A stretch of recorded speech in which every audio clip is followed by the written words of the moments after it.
Aujourd'hui, on va vous présenter les 4 nœuds principaux à connaître en montagne.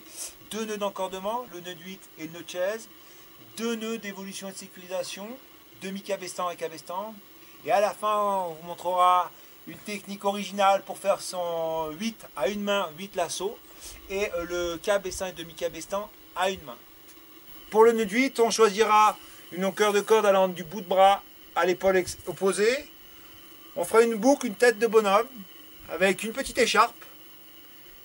Avec l'extrémité, on lui crèvera les yeux et on obtient ainsi un 8 qu'on va retricoter en passant par le ponté inférieur, le ponté supérieur. Et on va suivre le trajet avec son extrémité.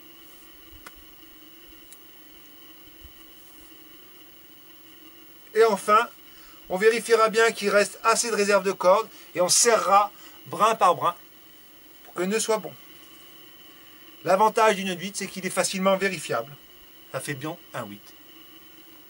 Pour le nœud de chaise, on prendra l'extrémité, la corde, on passe dans les 2 pontés. On fait une première boucle fermée. On prendra le brin libre. On passe dans la boucle, on fait basculer. Le nœud de chaise, il doit ressembler à ceci. Et surtout, on n'oublie pas de faire le double nœud d'arrêt derrière, parce que le nœud de chaise est un nœud qui glisse. Le nœud d'arrêt derrière est obligatoire. Et on tire. Et on obtient ceci. En montagne, pour assurer son second, il est important de savoir assurer au demi-cabestan. Une fois la corde clippée, on vient prendre le brin sortant du mousqueton. On reclippe dedans en fermant le mousqueton à vis. Et on peut ainsi avaler.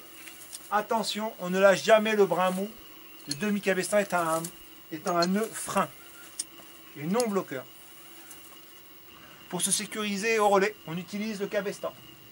On clippe notre corde, on vient chercher le brin sortant, on ajoute une vrille et on coupe. Il est intéressant de savoir faire le cabestan à une main, ou son petit frère, le demi-cab, ou alors encore mieux, les deux en même temps. Et enfin, ne servant à rien, si ce n'est épater la galerie à la salle, c'est le 8 lasso.